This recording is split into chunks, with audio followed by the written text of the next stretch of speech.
Wow, it's day 29 of Veda. Hey YouTube, I got a challenge out there for all you washer and dryer fanatics who frequent YouTube. I've watched a lot of your videos and I've got a bit of a challenge for you. I want to try and find the washer that I remember as a kid growing up. And this would have been the very first washer I remember as a kid, the one that we had up until I was 10 years old, which would have been 1989. Now this particular washer, it was a Kenmore. It was almond gold in color, and it dates back before 1975 because it was the washer and dryer that Mom and Dad had when they bought the house that summer. And this washer, it had a suds saver option on it, and it also had an off balance sensor. But it was a pretty basic washer in the fact that there were only two knobs on the, or there were only two dials on the two controls for it. There was a water temperature selector and there was the cycle selector. And what I remember about the cycle selector was that it was the dial, it was the round dial, and it had like the little plexiglass window on the outside, and all of the different cycles were printed on this dial, and it rotated around as you spun it. Pull it out to set it and push it in to start it up. And then underneath that there was like a little red line against the white background, and you would line up these little windows with the modes on it with this little notch, and you would push it in. And that's how these things started, and that's how you started the wash. And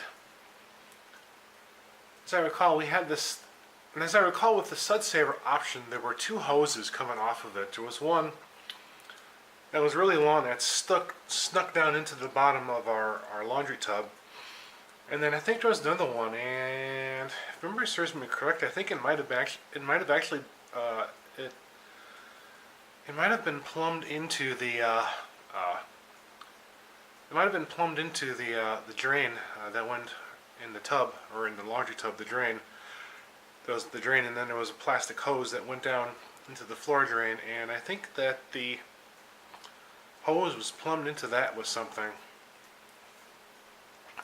But I definitely remember the washer because it had the suds saver option, and what Mom would do was that she would wash a load of whites. She would save the water from the wash, and then she would do a load of darks with that water. Or Mom would do all darks or all whites and reuse the water, and she would do stuff that way. And I always found it interesting that you would put it in, there was like, and again there was only two dials on this control, and I remember there was like a little blue for the mode where you could use suds savers, where you could recycle the suds. There was like a little blue window on the dial, on the mode dial, that said suds, and you would turn it to that and you'd push it in, and it would start pulling the water in out of the tub. And it would go until it started sucking air, and then once it started sucking air, it would shut off and it would actually start washing. But again, we had this washer until 1989, and it broke on us, and rather than the mechanic who came over and looked at it said that the wigwag had broke. And rather than spend money to have it fixed, we got a new Whirlpool heavy-duty direct drive half-horse washer, and we had that until I moved out in 2007. So if y'all out there are watching this and you have some idea of what I'm talking about, please leave a comment down below so that I might be able to answer this question and settle a burning curiosity I've had for a very long time. And beyond that, please like, comment, and subscribe. This is Veda, day 29. Thanks for watching, everybody.